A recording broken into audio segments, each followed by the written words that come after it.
And welcome back to the OHIO podcast, everybody. As you can see, I'm joined by my special guest, Chris, from the Boiler Express podcast, our sister podcast on Big Banter. Chris, welcome to the OHIO podcast. Thank you for having me. I look forward to chit-chatting a little bit about different things tonight in the recruiting sphere. And ironically, the Ohio State and Purdue recruiting paths have crossed a little bit in recent years under Jeff Brom. So it's Yeah, actually kind of interesting. it is. I'm really big in following recruiting, and I'll just be honest with you as we get this conversation started. It has lost some of its shine and Mhm. luster for me, probably because of the transfer portal and a little bit with the early signing period in December. Like Yeah. right now, our coaching staffs on our two respected football teams, although ours is also having to get ready for a bowl while yours is not, and that's not Mhm. meant as a dig. It's just No, meant as it's just fact. right. It's completely different. So Ryan Day's having to juggle his time between who's leaving off his roster, who's in the Yeah. portal he wants to pursue, and Yeah. making sure he doesn't lose any more recruits from the 2023 class, Yeah. 2024 class. Yeah. And then he's got to get a ready for a bowl Yeah. game at the Yeah. same time. It's like this is crazy, and the timing of it is just wild to me. Yeah. That's the first thing. If I was to become the czar of the NCAA college football tomorrow, the Yeah. very first thing I would do would be like, all right, I'm going to pull all the coaches in and go, this early signing period, it's not working for you Yeah. guys. No. Especially the big name programs like you guys and Alabama and Georgia, Clemson, all that stuff. When you guys get into the CFP and you're working at that type of stuff and you're also working on early signing period and working on, like you said, transfer portal and watching make sure your guys don't go to the transfer portal and pick up guys you need to replace. And yeah, it's a juggling act I couldn't imagine trying to do. Yeah, so it's it's wild. Right now is just a wild time. I literally feel like I'm drinking from a fire hose every day Yeah. when it comes to the information that is just coming at us. Like I literally woke up yesterday morning as we record this on Tuesday, December 5th. I woke up yesterday morning to my phone going off that Kyle McCord was in the transfer I portal. saw that. I'm like, wait, what? What? Yeah, that was that and is it Elijah Fleming? Oh, Julian. Julian Fleming. I always get his name messed up. I don't know why. But yeah, I saw he entered too. I was like, I thought he was kind of. I don't know. I don't think necessarily the heir apparent, but I thought he had a good opportunity to really step up next season. So what's funny about that is in old school college football, he would have been done. This was his year 4. He's finished. Yeah, But because of COVID, he's got one more additional year. yeah, I believe he's graduating or has graduated already. yeah, So, I mean, it's almost like getting a graduate assistant to wherever, or yeah. graduate transfer wherever he decides to go.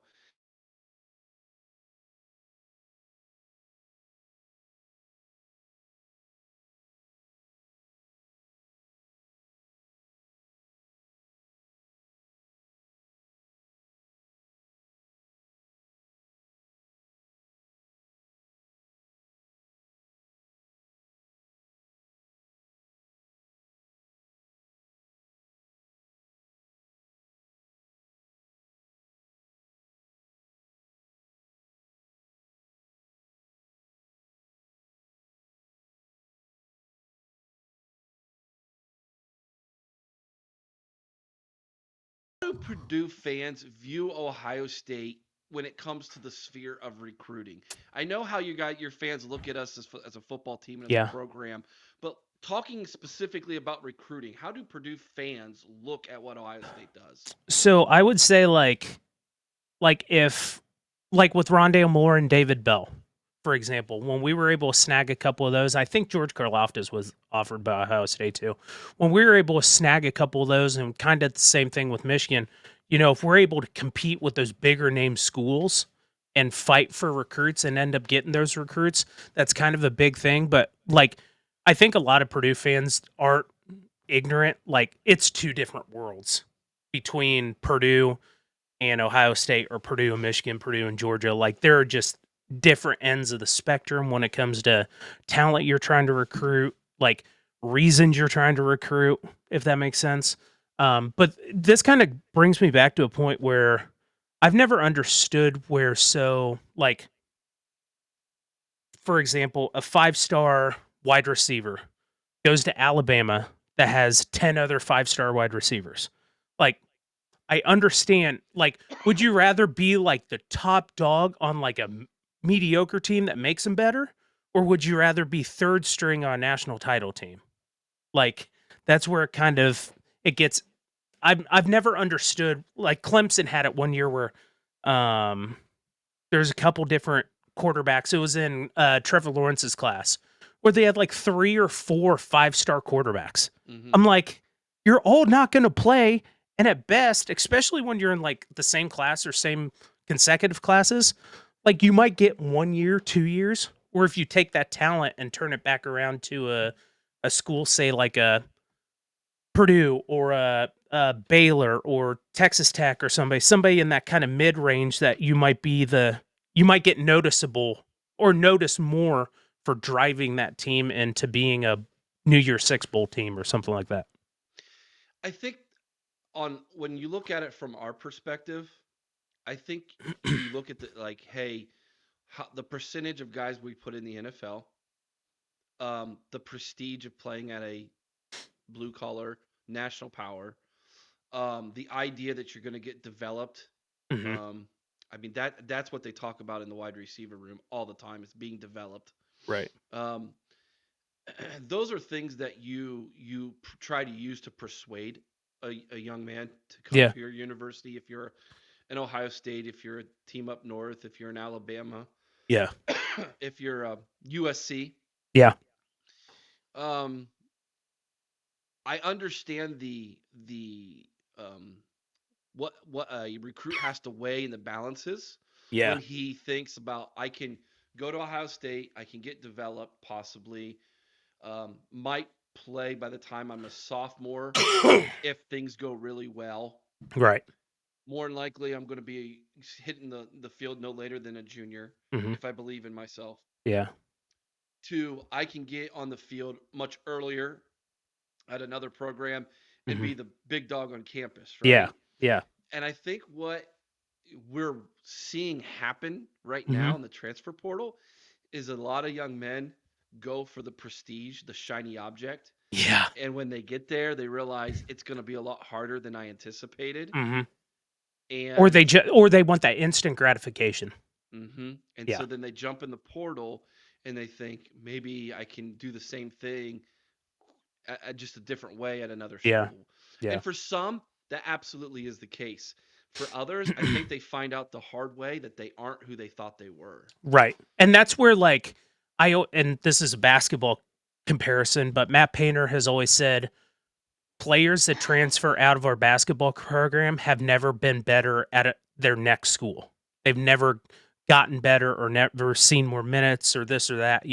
It's always been a step down instead of a step up. So, and I think that's kind of the same thing, that guys through the Ohio States and the Alabamas and stuff, it's obviously a step down from. Yeah, I think you're right. I think for the most part. Now there are instances I can point to and say that didn't take place. Yeah. Quinn Ewers is one, Mhm. but it's I think he came to Ohio State to grab a paycheck.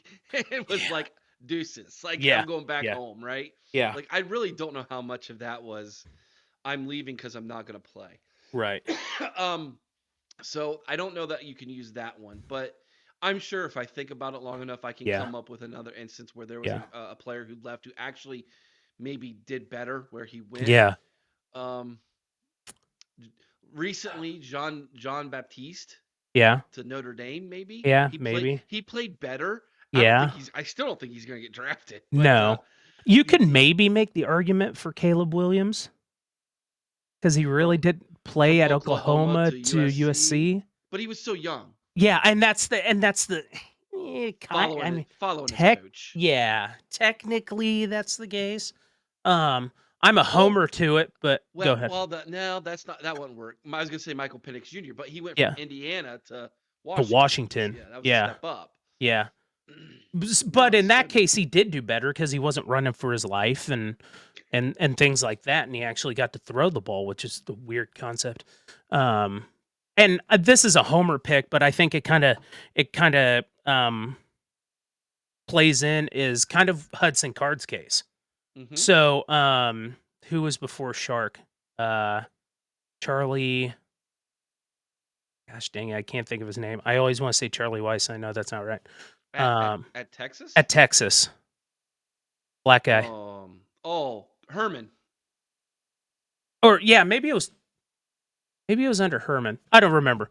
Well, the coach that recruited him was big into the mobile quarterbacks, Hmm. and then when Sark came in, he transferred more of that pocket passer, and it was kind of one of those two where Card kind of saw the writing on the wall, and then picked up an opportunity at Purdue, and looks like he'll probably end up being a 3-year starter as long as he doesn't get killed. But that was, I guess, I kind of attribute that to, and that's where I kind of like the portal a little bit. Is it gives kids the opportunity if a coach comes in that's completely different than their skill set, they're not tied up and screwed. Well, since you brought it up, let's go there. What are your thoughts on the transfer portal, like overall? Yeah, I think that in that kind of, so there's parts I really like. I like that it gives the kid an opportunity. Like we've all been in jobs where we're like, this just doesn't fit. Like, and especially in an instance where it's like 4 years for the rest of your life, you really want to make sure that you have a good foundation. So I think it's good in some aspects. I am glad that the NCAA added in to where if you transfer a second time, you have to sit out a year. Right. So that kind of works. I think it's good for other instances like where, kids' families are sick or something. They want to be closer to home. I think it's got a lot of good, but paired with the NIL, which we'll talk about, it's, oh, God, it's ugly. It's very greasy. Oh, yeah, Very, very slimy. greasy. So NIL to me is a very flawed system. Yeah. It's unrealistic. Hmm. And what I mean by that is the whole concept behind it, I think, is correct. It's legally correct, Right. but the use of it right now is illegally correct. Yes. Because this went from kids getting a penny on the dollar for a video game to $800,000 contracts for a point guard to go to Miami. Like, Hmm. that is not, and I remember it was Jay Billis. I think Jay Billis was one of the big proponents. I think Herb Street too was like looking at like jersey sales at Ohio State. It was when Braxton Miller was there. And they were like, oh, here's a generic number 2 jersey that everybody knows is Braxton Miller's number. I think he was 2, whatever. And One, he's one number one, and then he was number five. 5. I knew it was something like that. Yeah. It's been a long day. So they see a 5 jersey and they're like, they know it's Braxton Miller's number, and they're going to charge $80 for it, and the kid doesn't get anything out of it. When they're making some of these college football programs are making dang near $1 billion or something like that. You know what I mean? So like I understood that aspect of it, but now that it's just strictly a pay for play, it's you can start to see the separation of like the big top tier programs that we're talking about in recruiting and kind of everybody else. Yeah, it makes sense. And, I do believe the NCAA, at least the new president, is starting to try to address some of those things Hmm. and try to get some guardrails in place, which are, desperately needed because right now, coupled with the NIL, coupled with the transfer portal, it's bidding wars is what we've got on. It's like Oh yeah, it's a terrible reality show. It's yeah. it's It's what it is. I think the transfer portal for me, Chris, is a can be a really good thing, but it also can be a really bad thing. And let me yeah. explain what I mean. So you brought up some really good instances where you talked about a young athlete who um, could use the portal because of health or Mhm. family issues or even playing time to a degree. Right. Um, but on the same token, I feel like, and maybe this is just a generational thing. I don't know your age, Chris. I'm pretty sure you're younger than me. I'm in my early 40s now, but I'm 35. okay, so not, or Yeah. seven So seven years, close. 7 Yeah. years. Okay, I remember growing up, and it was so important one of the things that was taught through sports. Mhm. Okay, sports was the avenue that some of these lessons were taught to us as Yeah. youngsters. Commitment. Yeah. If you start on a Your team, word. Yep. yeah, you start, you play for this team, you were going to play to the end of the year. You weren't allowed to quit. You Yep. showed a commitment to your teammates, to the Yeah. program, to your school, Yeah. whatever, right? To your coach, etc. I feel like the transfer portal is very much a reflection of some of the behavior and attitude of this generation that's Yeah. coming up when it comes to commitment. They have Yeah. zero. 0. Yeah. If they don't get their way, if they don't make the big bucks right from the jump, they're gonna go somewhere else. Or in this case, get the playing time right from the jump, they're gonna go somewhere else.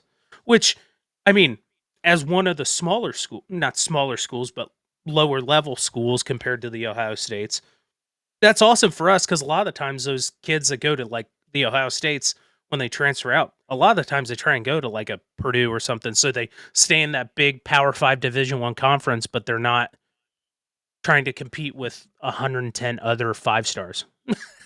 Right. The one thing that about that though, and maybe you can answer this question for me. The one thing that I always worry about is kind of the locker room when that happens. So Yeah. let's take player A who was a high 4 star who goes to Ohio State, decides after his sophomore year he's going to hit the transfer portal because they just got another high 4 star who was a freshman who did better than him in practice and leapfrogged him in the depth chart. Yeah. So he hits the portal, and now he's like, I'm going to go down to Purdue and I'm just going to be a stud. Yeah. How does that affect the locker room and some of the other players? Is there a domino effect that happens? Now he comes in and now he bumps someone else into the portal type of I thing? think that I don't know because I know a lot of guys within like the Purdue realm. It's such a and I'm sure it is with Ohio State too, but it's such a tight knit community that when like somebody comes in, they're like, okay, he's here to make us better. Like, so but I think that's hard to tell unless you're actually inside those locker rooms.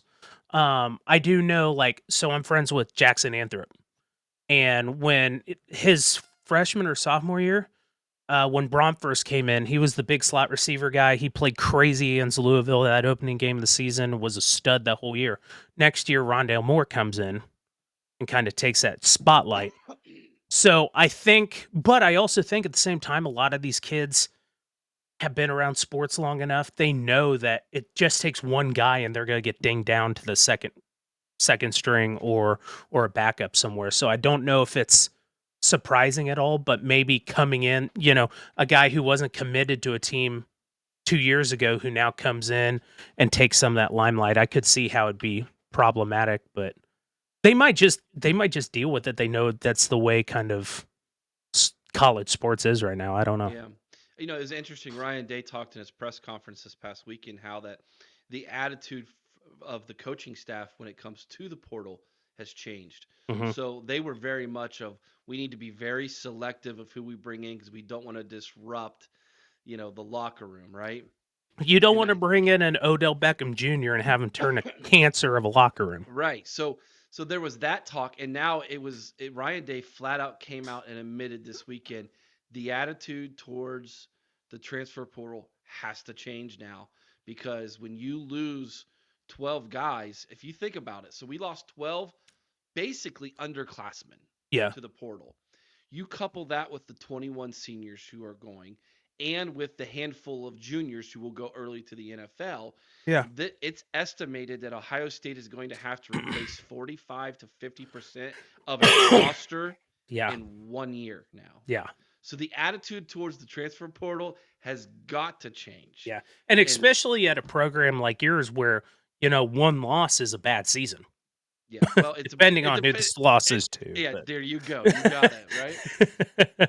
No, I do find it interesting, and I know we'll touch on NIL a little bit, but I just saw it on my TV over here and wanted to bring it up. The NCAA is proposing a rule change to let schools and athletes enter NIL deals. So the schools directly would pay NIL deals to their athletes in ways that are not tied to educational resources.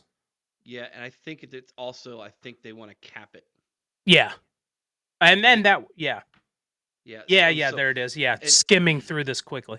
and I think the purpose behind that is to try to make more of a level playing field Yeah. amongst the top Power Fives. Right. Yeah. They understand the group of fives don't have those resources. It's not Right. going to happen. Yeah. But I think what they're trying to do is they're trying to say, okay, we understand if at this rate you've got about 20 schools that have boosters Hmm. who are willing to pay so much money Yeah. that it's getting ridiculous and out of hand. Yeah. And if we can find a way to rein that in and cap that and make it more fair Yeah. for everybody, then NIL is going to achieve what it was supposed to do Yeah. in the beginning, which was allow players to benefit financially Yeah. from their name, Now, image, do and you think likeness. that they cap it at like a dollar amount, or do you think I it's like a do. percentage of revenue? Um, Because I it, I think percentage of revenue is so subjective. Our revenue is different than your revenue, well, or I this or that. hope they cap it across the board for everybody, Yeah, I agree. but I don't know that they will. Yeah. Because you're going to have the Miamis, you're going to have the Alabamas, you're going to Hmm. have the Georgias, Yeah. the Ohio States, the USCs, the Texases, Yeah. who are going to be like, but that's not fair because we make so much more. And Right. so then it's gonna continue the process of the haves and the have-nots. Right. Um, and so it'll be very interesting where this goes because that's currently what's going on, anyways. Yeah. But we'll see And how I it think it'll be continues. interesting too in terms of if you cap it at, say, this is just a number, not that I think it'd be this, but like $5 million in NIL for football program. $5 million to Alabama might be a lot different than $5 million to IU. Right, You know, right. so that's where I think I. It sucks because I liked the idea of the NIL when it first came out because I thought, these guys are putting in work. They're doing what they need to. Schools are making money off of their performance and all this stuff. And college degrees and stuff aside, that's a different topic for a different day. But now that they're turning it into basically contracts, it's crazy. Like back to basketball, last year, Nigel Pack from Kansas State was between us and Miami, and Miami ended up picking him up because some car dealer down there was going to pay him $800,000 over 2 years to play at Miami. I'm like, that's not how this is supposed to work. And it's basically they can get away with it by saying making him do some commercials or Right? something. Yeah, And it's like yeah, I'm sorry, you don't pay someone $800,000 for a handful of commercials. yeah. That's And I not how this remember works. back in the day, like if you got hired by somebody as an athlete, say like a farmer during the summer working on a farm, you had to pay him the same amount of money that you would anybody else. So like if he was driving a truck around the farm, he couldn't make $400,000 doing it. I don't know where that kind of got lost, but it's astonishing to see some of the numbers come out. Was it Shadur Sanders is like $5 million in NIL deals or something like that. I'm like, come on, man. Yeah, that's crazy. Do you remember the movie Blue Chips? Yeah. Remember Yeah. remember when he went to the farm in Indiana to pick up the big white guy who could shoot and Mhm. his dad asks for a new tractor? Yeah. Yeah. That's the Man. most Indiana thing ever, isn't Oh, it? yeah. But this is also like those were the good old days of recruiting, Right? you know? Like, damn, now back to your point about the early signing period. I always loved waking up the first Wednesday of February and like especially when I was in college cuz I didn't have classes on Wednesdays. Like the whole time, never had classes Wednesdays or at least in the morning. I'd get up at 8 and just start watching stuff all day long. At the time it wasn't that Purdue was going to get anything, but it's just cool seeing these kids make these life-changing decisions and now it's just kind of like Hmm. Yeah. So, yeah, in the early signing period, you'll have the majority of that class signed yeah, in I think December. yeah, I think Purdue's got most of their I think they have like 18 or 20 kids signed to this class. So let's talk about how NIL has changed the portal. And since we've talked a little bit about the portal and the Yeah. NIL. this is the first time I feel like where it is openly jumping in the portal and let's have bidding wars for That's people. yep. And it is insane right now. I Yeah. mean, like Ohio State, from our perspective, like I don't know that Ryan Day is going to pick up a quarterback from the portal. Like I don't know that he wants to. Really. Um, we got Aaron Nolan coming in next year, Hmm. who is a stud, and I Yeah. quite frankly, I'm almost half tempted to say Ryan Day might be he might be better off just saying I'm going with the freshman, and we're Just gonna eat it for a year and yep, then this is gonna be a learning year, and we're all because we're gonna have nothing but sophomores and freshmen wide receivers, yeah. the quarterback, Really gonna like have to lean on defense. which is also turning over. It's going to be a Yeah. very young, inexperienced football team next year. Yeah. So Yeah. I think he would almost benefit from the fan base getting. We understand Yeah. this is going to be a learning curve year. They're going to take their licks, but Yeah. gosh, it's going to be awesome watching them grow. And Right. then the following year in 2025 is when we go for it all, right? Yeah. Um, but if he goes to the portal to grab a quarterback as a bridge quarterback, between let Aaron Nolan sit for a year and say your time will start as a sophomore, Yeah. it's going to cost him apparently about anywhere from $1.5 to $3 million, depending on the quarterback he wants to pull from the portal. That's insane. That That's is just life. That is generation to me. That yeah. is life changing generational money. Yes. Yeah. That is more money than me and all of my coworkers will ever see combined in our lifetime. And it's not like we have bad jobs. Like No, we no. yeah. You know, it is just and and what worries me especially on the football side of it is these football guys, not all of them, but your big name guys, your wide receivers, your cornerbacks, stuff like that. They like to go out and they like to hang out and they've got this money now. Like, are we going to start seeing players getting more legal trouble because Oh, of they're course. ignorant? We had one guy at Purdue, Dwayne Beckford. Dude was an absolute stud, had like 3% body fat, looked like DK Metcalf, was an awesome linebacker.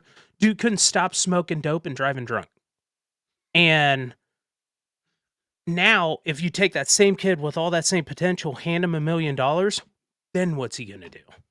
A lot more dope and a lot more driving drunk. Yeah, and that's where I'm just like, because not all of them, obviously, but a lot of these kids come from pretty rough areas and not broken homes, but bad experiences in their life, and maybe have some old hooks still in them from back home that they Sure. don't want to associate with, and now you give them all this money and now they're trying to be nice because they want to help out their boys come out of the hood and this, and all this stuff. I'm like, oh man, like I just feel like we're setting some of these kids up for failure. We are. It is. It is what it is. I mean, you see it in the Shit, you give me NFL. $1 million, I'm gonna do a bunch of stupid stuff. I can't imagine Oh yeah. giving 18-year-old me $1 million. We had a segment where do you remember when Jimbo Fisher they like basically paid him $70 million to not coach anymore, and we said what's the dumbest thing you would buy with your riches like you had Yeah, just you don't need to but you would, right. and I was like I'm gonna just go buy a cigar shop, just buy it. I'm Yeah, going and smoke a cigar every yeah, day. Like I mean, can you imagine like you literally are the king of the campus. Like yeah, I don't know. Like anyways, so the portal has changed to the point where I feel like these guys go in looking for what's my value, what's my yeah. worth. I mean, shit, you And can see it on three's got it, where it's like estimated like NIL value or something like that. I'm like, gosh, man. so yeah, so I mean, essentially it's free agency. Yeah, that's The exactly what it is. but the problem is you're not bidding for a contract. So player A in the NFL and player B are out there, and so one's value might be a little bit more than the other, and so two teams can get in a bidding war. And Yeah, so it's like, hey, what's going to be my guaranteed money versus the length of the contract? And yeah. that's not what's happening here. It's No. all And the thing is the schools are supposed to not be allowed to say Yeah. how much are you going to give us, so Yeah. they have to go to the NIL collectives, Yeah. and it's like How it's many so zeros do I need to put on this check? and it's like so let's take Justin Scott, the recruit we got from Chicago, who Mhm. left and decommitted and committed to Miami. Literally on the I'm committed to Miami graphic is raining money. It's like, so he literally is like, hey, what are you willing to pay me? And that's what I'm going to go play for. It is, and the schools can't technically do anything about that. It's Right. all within the, The it's collectives and the still so greasy. Oh yeah. It is as slimy.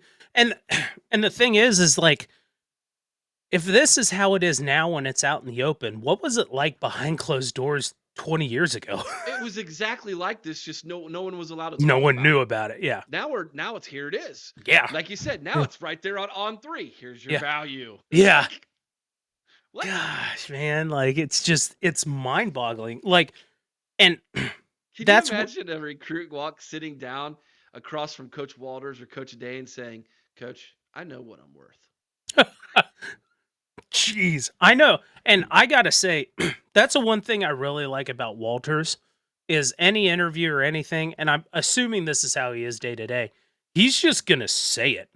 Like he's just like this is what I think and he brought it he said something about oh when the whole thing came out with Michigan and he's like we know that like all these other like coaches were kind of tiptoeing Yeah. around it. He's like Mhm. we know he was there. We've got like confirmed through purchases and surveillance video and all this stuff. And I'm like, there was a couple times through the Purdue sectors where like he would just say something. I'd be like, that was brutally honest. Yeah. Yeah.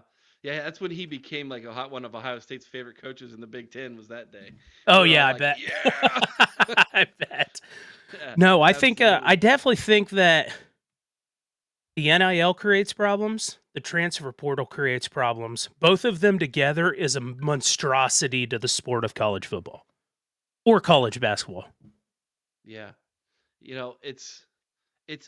I think the reason why it is gaining so much attention to where you and I are jumping on a podcast and talking about it Yeah. is because football, there's so many more players. So Yeah. they gave an estimate that there would be somewhere between 600 and 700 kids in the portal. I said, I bet it's going to be 700 to 800. Yeah. Chris, Yeah. what did you say it was? I said it was 11, 1172, I think, the first day. almost Yeah. 1,200 kids Yeah. in the portal. Now, on our podcast, we call the portal Taterville. And the reason why we call it Taterville is because I don't know if you remember Tate Martell. Mhm. Remember when he He was left there. Ohio? Yeah. He And like went to jumped in the Miami. portal Yeah. and then he couldn't hang there, so then he Yeah. jumped back in the portal again. Then he went to Yeah. UNLV, and then he got like basically benched. Yeah. So we call it basically the portal's Taterville. And if you're not careful, you'll get caught in the tent village in Taterville, where Tate Martell's the mayor. Yeah. You can't tell me 1,200 kids that every single one of them are going to have happy endings. I know for a No. fact I'd a say a lot of, third. if that, Yeah. I say a lot of those kids are not even going to find a home, or they're going to go down an entire level, Yeah. or they're going to find out that they made a really, really bad mistake and they're living in the tent village in Taterville now. Yeah. And that's Um, where and Painters said this too. He was talking about who was it? There was some kid that like was on his fourth school in 4 years and he's like, "When do you start to question their word and their ethics and commitment and like their real reason for wanting to come to your school?" And I was like, I mean, what Chase Daniels? He started at Georgia, went to USC, went to West Virginia, ended up in Rice. I think was it Arkansas? Was he in Arkansas for a minute? Maybe. I know he ended at Rice and ended up medically retiring because of concussions. But Well, like still, like I'd have a concussion trying to just figure out a playbook from all the schools. holy My crap, right? gosh. My God. But a guy like that, and this isn't no it isn't a knock on him. He has to do what's ultimately the best for him. But But did he? yeah, that's exactly it. Like it's like the guy in your career field or mine where they just keep jumping jobs. If you get handed Yeah. a resume where he's got 1 year at every job and then leaves, I could start to have a concern. If Yeah, you're going to take absolutely. that or a kid who's, it's the devil you know versus the devil you don't. This dude's jumped around 3 places in 3 years, or you have a brand new 18-year-old who doesn't know anything from anything, but maybe you can convince him to stick around for 4 years and you've got a long-term commitment. Yeah. And so and you bring up a really good point with that with when you couple it with recruiting. So you have now a situation where these college coaches have to spend just as much time as they ever had to, maybe even more so, building these relationships with these kids who are 15, 16, 17 year olds, hoping that they'll go ahead and Yeah. send you that fax when they're 18 in their senior year, Yeah. only to half of them turn around and leave your program in a year or two. Yeah. And that is, I think, the frustrating part for these Oh, yeah. coaches is they've invested, and for the universities too, Right. because that is an investment of not only time but money and resources Right. into You're a young. getting 2 years of a Big 10 education, which isn't cheap depending on where you go, and then they're just like, "Oh, I'm not getting what I want, so I leave." Yeah. So let's look at a little bit about recruiting Okay. with this now. So I'm gonna pull open the 247 recruiting numbers for the Big Ten, which is wild right now when you do it and you see Oregon, USC. And I'm like, wait Yeah. a minute, who are these teams? Oh yeah, Yeah. that's right. There's 18 of them. Yeah. Um, Ohio State right now is still number one in the current recruiting rankings. Purdue's at eighth, Yeah. but that's also keep in mind that's with USC and Oregon now in the class. Yeah. They would have been six before that. Yeah. Five. You guys have 5 4 stars, Yeah. and we've got 14 4 stars and 4 5 stars. Yeah. Little bit of a difference there. Yeah. Um, But I if you want. look, that really drives me home is that the 2023 class was ranked 58th overall. This one's 28th overall. Yeah, there's Like, a huge man, I difference. love it. Yeah, and I think I was on your guys' show and I Yeah. mentioned that. Like Yeah. you can physically see the difference. Okay, Yes. I want to talk to you about a couple recruits from the state of Indiana who are coming to Ohio State. Okay. First one is wide receiver Mylan Graham from New Haven, Indiana. Okay. He is a 5 star wide receiver. Okay. Um, Tell me a little bit. Do you know anything about this kid? And as a Purdue fan, when you see a kid that highly ranked from your state decide he's going to go to a Michigan, a Notre Dame, an Ohio State, an Alabama, etc., Yeah. is it almost expected? I think I think that the big ones from our state, it's kind of expected to go to Ohio State and Michigan just because of proximity.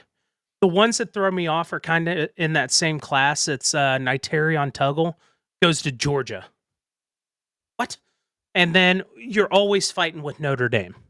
So I Right. think that like for us, it's kind of one of those where like if we can crack like snag like an 8 through 10 guy, like we picked up Haduri Hines, which is cornerback, ninth overall in the state from Franklin Central, a big 6'2", 185 corner.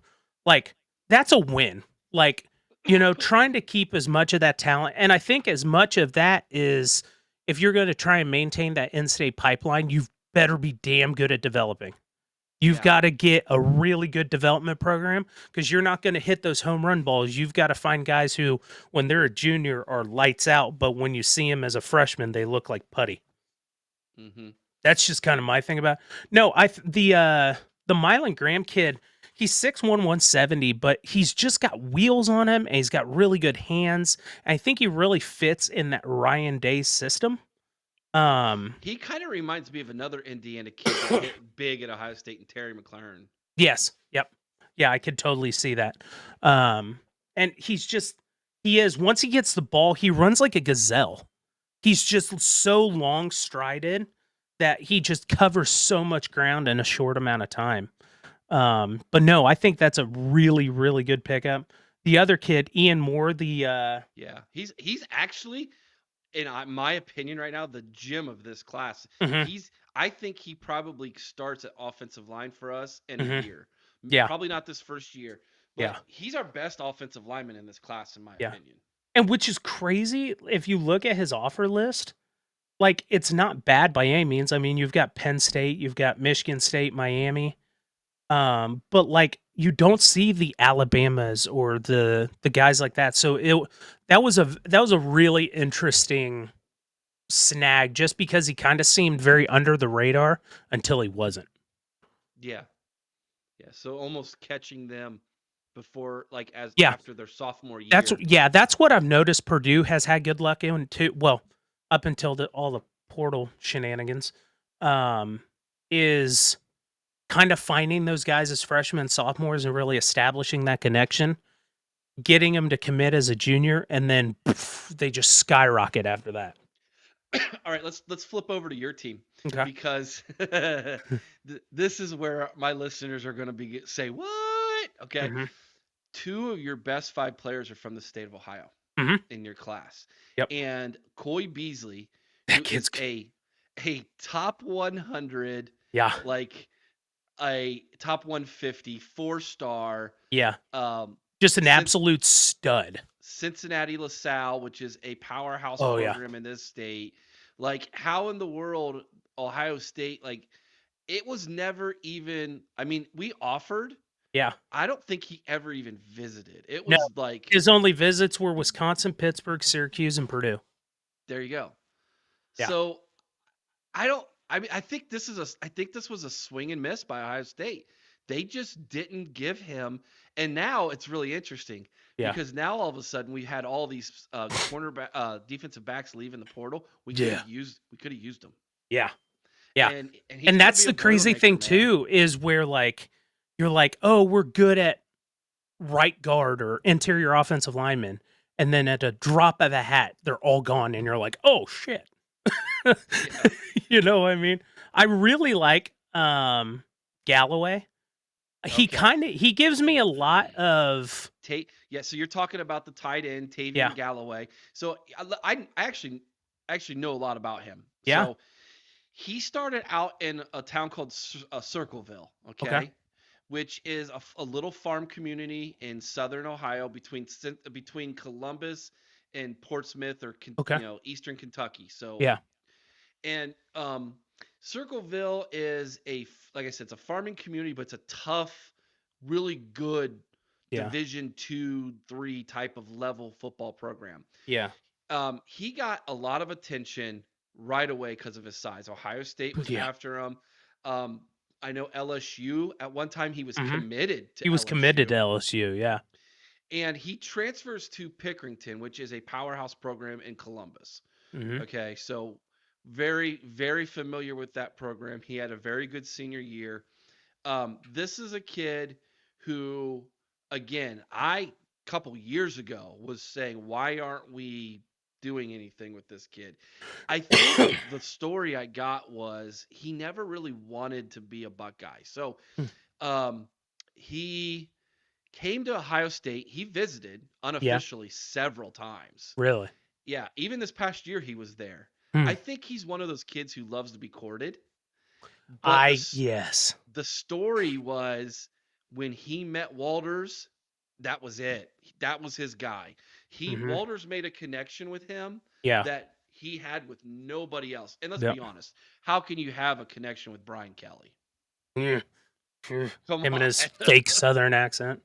So, So that's the one thing that I always have found interesting with Walters is that because he is so young, he's only 37, which makes me always question what I'm doing with my life. Um, but like at 37, he's able to connect with these 18-year-olds and 20-year-olds better than guys who are 55 or 60. And that's where I think he's shown that in the recruiting aspect. so good win for you guys. A couple Ohio kids that, quite frankly, as Buckeye fans, and here's the thing that we Ryan Day does a bad job of. Jim Tressel would have never let those kids out of the state of Ohio. Yeah. he was big, like homegrown talent. He Yes. fought tooth and nail to get. Urban had a different philosophy. Urban was, I'm national, baby. I'll go Yeah, wherever I want and I'll win. And Ryan Day came up under that kind of thinking. yeah. And I think Ryan Day is learning that he's not Urban Meyer. No. And it His seems like to me, and this is on the outside looking in, it seems like he can't decide which avenue he wants to take. If he wants to fully buy into that Urban Meyer national thing, or if he wants to keep fighting for homegrown talent. he will tell you he wants to marry the two. I don't know you can. That's the Yeah. problem. Because you just have to, if you go national, you have to invest so many resources to go into Hmm. Cali, Washington, Texas, Florida, Florida, like, Georgia. yeah, Georgia, where, and it's not like Ohio produces bad football talent. No, in fact, we are still in the top 5 in Division 1 high school Hmm. producing athletes. Um, we slipped to 6 one time, 7th one year, and then we jumped back up to 4th, and so it averages out to about 5th. Yeah. You still have Florida, Georgia, California, Texas seem to Yeah. be always in the top 4, Yeah. and then And, but I think some of that's just population. I mean, well, in weather, yeah, also, yeah. those kids get to play high school 7-on-7. Yeah. We don't have it in Ohio. You don't No, get to. no. So it's a little bit But I different think there. if you created like an indoor 7-on-7 circuit through a state up in the Midwest, you'd probably make crazy amounts of money doing it. Oh yeah. Well, if there's guys who do it. I'm sure of it. Oh That's yeah. too good of an idea not to. Right. There's one more Ohio kid on here I want to touch base with Hmm. you on. So if you scroll way down, you'll see he's an athlete. Let me see if I Hmm. can find him again. I lost him. Oh yeah. Da-da-da-da-da-da-da. Tramar Harris. Tramar Harris from Winton Woods High Yeah. School, Cincinnati. So here's what I'm going to say about him. Hmm. This is a 3-star athlete. Hmm. This is the kid that never gets the opportunity to play at Ohio State, Yeah. regardless of who the coach is, right? Yeah. And I can't tell you how many times when D'Antonio was the coach up there in Michigan State, Yeah. he made his living on these kids from Yeah. Ohio. Hmm. He would be like, "Oh, you're a 3-star from Ohio, and Ohio State and Michigan didn't offer you. Let me be your Come on, Big Ten buddy. coach." Yeah. And he would get 10 of them every Yeah. year. And And just nuke it. every time they'd come into Ohio, we're like, "We hate you guys. You didn't offer us," and they'd have these amazing games, right? Right. Plus, Yeah. plus they already hated Michigan. Yeah. Yeah. So it was like perfect for him. Yeah. If a program in the Big Ten that is connected to Ohio Hmm. ever a coach ever asked me, "Hey, how do I compete?" I would say, "There's your blueprint. You go into Ohio and you get every top kid that wasn't offered by Michigan or Ohio State or Notre Dame, and you Hmm. build your program on those 3-star kids, and then you try to get the very best you can from your state and Yeah. sprinkle in some speed from Florida and Georgia and Yeah. California and Texas, Yeah. and you will win in this conference, Yeah. guaranteed." Yep. Especially like I said before, as long as you've got the development Yep. tools to be able to develop these kids, I think that's the biggest thing. I think that's almost taken for granted at some schools in the Big Ten. Be it the top end schools or the bottom, I think the top end schools don't take it for granted because they know how important it is, but they don't remember what it's like without it. You know what I'm saying? And the bottom tier schools, like maybe you're, I don't know, Illinois, I guess.